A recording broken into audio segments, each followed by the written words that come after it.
My YouTube channel.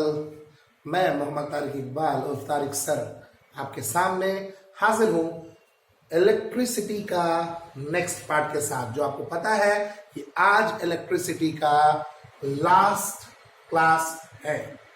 Class 10 के students be ready, electricity खत्म हो चुका, तो प्लीज प्रॉपर वे में नोट्स जरूर प्रिपेयर कीजिएगा, क्योंकि नोट्स प्रिपेयर नहीं कीजिएगा तो फिर इतना पढ़ाने का कोई मतलब नहीं बनता है। ठीक है, चलिए हम स्टार्ट कर रहे हैं। आज का जो टॉपिक है वो है heating effect of current. Heating effect of current क्या होता है? जैसे देखिए, करंट अगर आप किसी भी सर्किट से दे रहे होते हैं, किसी भी सॉकेट में, आप क्या कीजिए, आप जैसे मान लेते हैं आप एक इलेक्ट्रिक आयरन ले लीजिए, तो इलेक्ट्रिक आयरन को आप जैसे ही आप उसका प्लग लगाइएगा तो वो इलेक्ट्रिक करंट को कंज्यूम करता है, उसके बाद फिर वो हीट डेवलप करता है। तो जो हीट डेवलप कर रहा है वो हीट किसके वजह से प्रोड्यूस हो रहा है? करंट की वजह से प्रोड्यूस हो रहा है, तो उसी को हम लोग बोलते हैं heating effect of current. Geyser का एग्जांपल ले सकते हैं, टोस्टर का एग्जांपल ले सकते हैं, बहुत सारा चीज है। इवन की जो आप लोग घर में हीटर इस्तेमाल करते हैं, है ना, रूम हीटर इस्तेमाल करते हैं, वो सब का सब क्या है? हीटिंग इफेक्ट ऑफ करंट से ही के एप्लीकेशन में आता है वो सब। ठीक है, तो अब हम ध्यान देते हैं कि what is heating effect of current. हम बता दे रहे हैं कि इलेक्ट्रिक करंट की वजह से ही होता है। तो when an electric current is passed through the high resistance wire like nichrome, nichrome का एग्जांपल दिया गया, नाइक्रोम के अलावा और भी होता है। ठीक है, nichrome wire, the resistant wire becomes very hot, बहुत ज्यादा हॉट हो जाता है एंड प्रोड्यूसेस हीट, और वो अप्लायंस बहुत ज्यादा हीट प्रोड्यूस करने लगता है। This is called heating effect of current. बहुत ज्यादा इंपॉर्टेंट है इसका डिफिनेशन, लेकिन इसका जो फॉर्मूला है ना, हीटिंग इफेक्ट ऑफ करंट का फॉर्मूला होता है H equal to I square R T. ठीक है, ये याद रखिएगा। वेर H क्या है? तो H है हीट एनर्जी, I क्या है? I मतलब हो गया करंट, R क्या है? रेसिस्टेंस, रेसिस्टेंस, और T क्या है? टाइम। याद रखिएगा। Take a snapshot of this. देखो बच्चों, थोड़ा हम लोग नेक्स्ट टॉपिक पे डील करते हैं। हम लोग state Joule's law of heating. क्या होता है जूल्स लॉ ऑफ हीटिंग?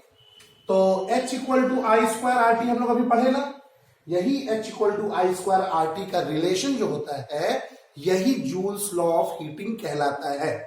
तो हम लिख दिए हैं the formula this gives us the heat produced in joules when a current of I ampere, current I से डिनोट होता है, flows in a resistance R, resistance R से डिनोट होता है, time t second, this is known as Joule's law of heating.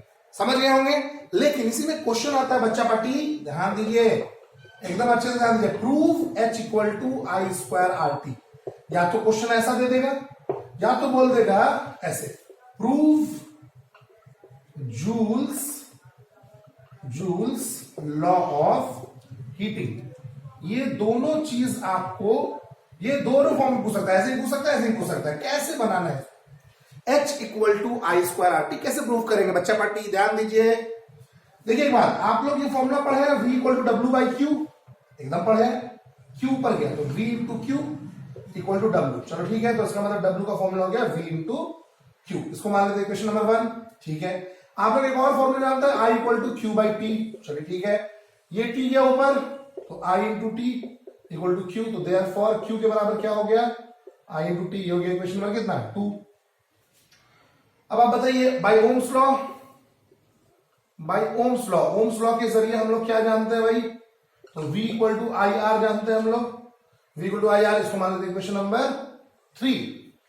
Put equation number 2 and 3, 2 और 3 को कहां put करना है? 1 इन इक्वेशन नंबर 1 पुट कर दो। जैसे ही पुट करेंगे तो W इक्वल टू क्या है? V इंटू क्यू है। V किसके बराबर बताइए? तो V किसके बराबर? I और R के बराबर। Q किसके बराबर? Q किसके बराबर देखो तो I इंटू टी के बराबर, I इंटू टी। अब ये बताइए, ये I ये I मिल गया I स्क्वायर, ये R और T, R और T, यहां W हो गया। अब आप ये बताइए, वर्क का unit energy, because work is a type of energy. तो वर्क का यूनिट होता है जूल, और एनर्जी का यूनिट भी क्या होता है? जूल। और हीट क्या है? वो भी तो एक तरह का एनर्जी है। तो हीट एनर्जी का यूनिट क्या होगा? जूल। तो हम W की जगह H लिख सकते हैं कि नहीं? क्योंकि H भी तो हीट है, और हीट भी तो एनर्जी है, और वर्क भी तो एनर्जी है। दोनों ही का यूनिट क्या होता है? जूल होता है। तो हम लोग W की जगह H इस्तेमाल कर सकते हैं। तो देखो H equal to I square R T, prove हो गया।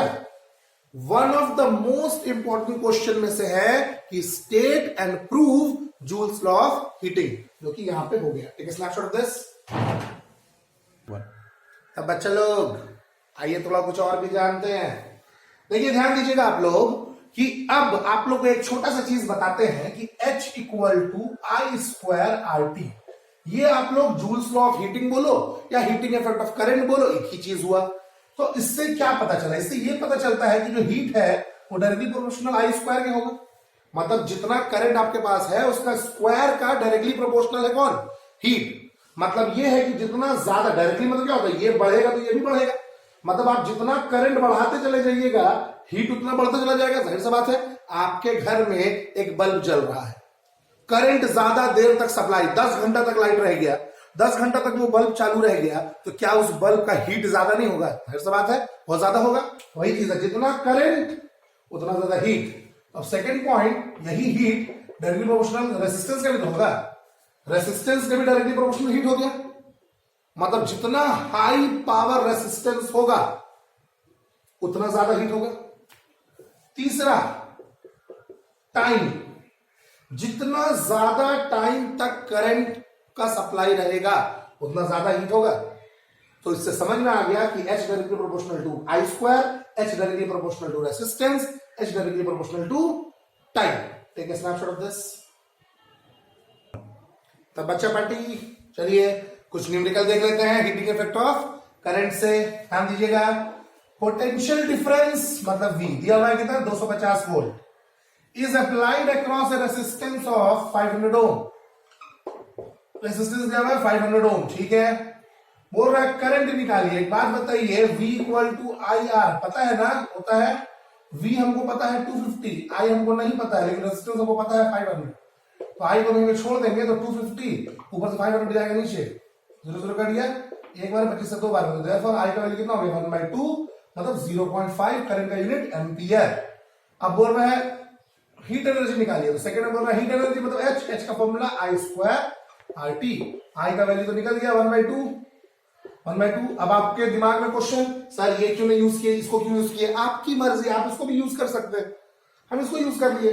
फ्रैक्शन में काटने में आसानी होगा। रेजिस्टेंस कितना है बताओ तो? 500 है। टाइम कितना है? क्वेश्चन में टाइम दिया होगा ना? क्वेश्चन में टाइम नहीं दिया, इसका मतलब हम जरा सा क्वेश्चन में कुछ मिसप्लेस किए हैं। क्वेश्चन में बोला होगा, क्वेश्चन में टाइम 10 सेकंड दिया है। हाँ, यहां देखिए, heat energy produced in 10 second. यहां क्वेश्चन में दिया हुआ है 10 सेकेंड, मतलब टाइम भी दिया हुआ है 10 सेकेंड। 10 लिख दिए तो 1/4 इंटू 5000 कट गया, 4 on the 4, 4 to the 8, 4 20, मतलब 1250 जूल। आंसर दीजिए बच्चा पार्टी, कितना आसानी से बता दिया आपको। Take a snapshot. आइए बच्चा पार्टी लोग थोड़ा नया क्वेश्चन देखते हैं हम लोग। ध्यान दीजिए, कैलकुलेट द हीट प्रोड्यूस। चलिए हीट निकालना है। इतना कुलम दिया हुआ, इतना मतलब चार्ज दिया हुआ, तो 96,000 कुलम दिया हुआ is transferred in 1 hour. Time दिया हुआ है 1 आवर इक्वल टू कितना सेकेंड? 3600 सेकेंड, ठीक है। पोटेंशियल डिफरेंस ऑफ 50 वोल्ट, मतलब V दिया हुआ है कितना? 50 वोल्ट। अब हमको ध्यान देना है कि क्या I का फॉर्मूला Q/T होता है? Q भी दिया हुआ है, T भी दिया हुआ है। तो Q कितना? 96,000 और ये कितना है? 3600। 0 कट गया, 6 से 6 बार में, 6 से 1 बार में, 6 से 30 ये हो गया, 6 नहीं 6 से 36 ये हो गया, फिर 2 से 3 बार में, 2 से 80 बार में, मतलब 80/3 एम्पियर। I 80/3 एम्पियर निकल गया। फिर बोल रहा है V भी दिया हुआ है, तो हम क्या करते हैं? V equal to I R इस्तेमाल करते हैं। तो अगर V इक्वल टू हम आई आर इस्तेमाल करते हैं तो आप ये बताइए कि V हमको पता है 50 पता है, I भी हमको पता चल चुका है 80/3, और रेसिस्टेंस हमको नहीं पता है।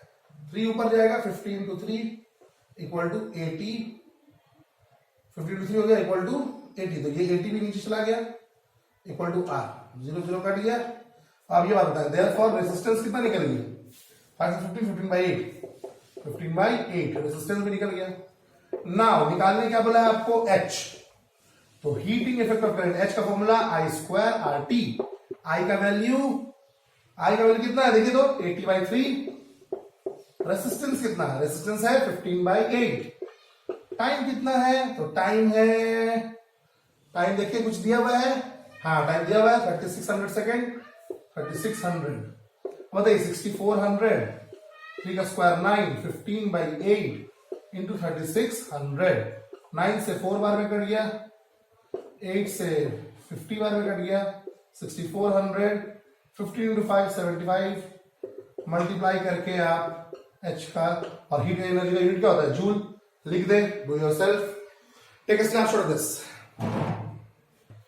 हाँ चलिए बच्चा पार्टी लोग, इतना सब कुछ बता देने के बाद अब इस चैप्टर में कुछ बचता नहीं है, बस कुछ क्वेश्चन, जैसे एक न्यूमेरिकल क्वेश्चन, ये आपके लिए होमवर्क है, और हीटिंग इफेक्ट ऑफ करंट पूरा समझा चुके हैं। इसी वजह से व्हाट आर द एप्लीकेशन, मतलब एप्लीकेशन मतलब यूजेस आपको हीटिंग इफेक्ट ऑफ करंट का क्या क्या यूजेस है, कम से कम 4 पॉइंट तो लिखिएगा, ठीक है। 4 पॉइंट होमवर्क हो गया।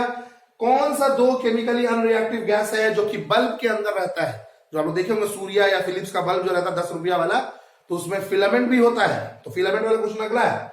वाई टंगस्टन, वो जो फिलामेंट होता है जो जलता है वो टंगस्टन मेटल होता है, तो बोल रहा why tungsten metal is used for making filament of bulb. ये सब क्वेश्चन आप लोग का होमवर्क रह गया, और ये सब होमवर्क कंप्लीट कर लीजिएगा, और अगर नहीं बनाए आप लोग तो इसमें तेरा घाटा मेरा कुछ नहीं जाता। चलिए ठीक है, आप लोग इसको बना लीजिएगा, और हाँ जितना ज्यादा से ज्यादा लोगों तक शेयर कर सके, क्योंकि सब लोग का इलेक्ट्रिसिटी चैप्टर कंप्लीट हो जाएगा। बेहतर है ना कि आप पढ़ रहे हैं तो उससे ज्यादा और भी लोग पढ़ ले, तो सब लोग का ये चैप्टर कंप्लीट हो जाएगा। और ये पार्ट 11 है और ये इंड है, आज इलेक्ट्रिसिटी चैप्टर इंड हो गया, ठीक है। Take a snapshot of this, ठीक है, और हमको इजाजत दीजिए, एंड हाँ डोंट ट्रबल योर मॉम।